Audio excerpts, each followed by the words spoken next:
So here's an example with an initial value problem that's just a little bit more complicated because I start by giving you the second derivative of a function.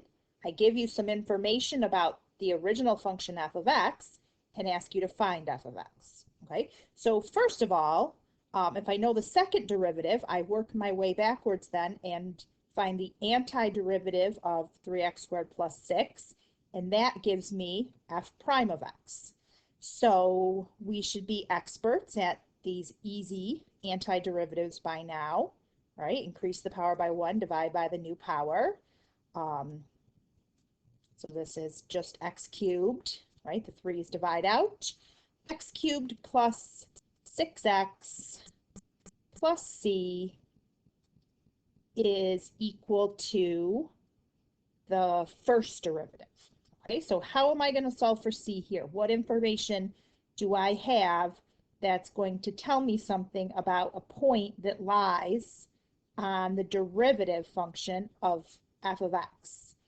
And if you recall when we first did derivatives, again, way back earlier in the semester, I told you that if you learn nothing else about derivatives, you want to know that the derivative is the slope of the tangent line. Okay, so if I'm given the derivative function and I'm told that on the original function at 2, when x is 2, the slope is 9. That means that f prime at 2 has to be 9. Okay, so again, a good review for the final. Make sure you know the derivative is the slope of the tangent line. So I plug in 2, so I do 2 cubed plus 6 times 2 plus c is equal to 9. Okay, so that's 8 plus 12, so that's 20 plus c equals 9. So if I subtract 20 from both sides, then c equals negative 11. Okay, so I'm still not done. I have found, though, the entire function f prime of x. Okay, so f of x would be the antiderivative of the function f prime of x.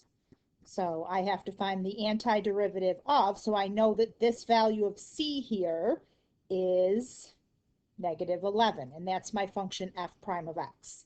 So I'm finding the antiderivative of x cubed plus 6x minus 11. So why don't you pause the video right here and see if you can do this last step, find this antiderivative, and then here's the information that you will need to solve for c.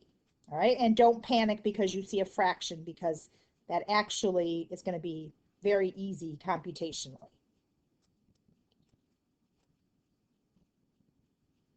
Right, so if you're back, you found the antiderivative, the function f of x, to be x to the 4th over 4 plus 3x squared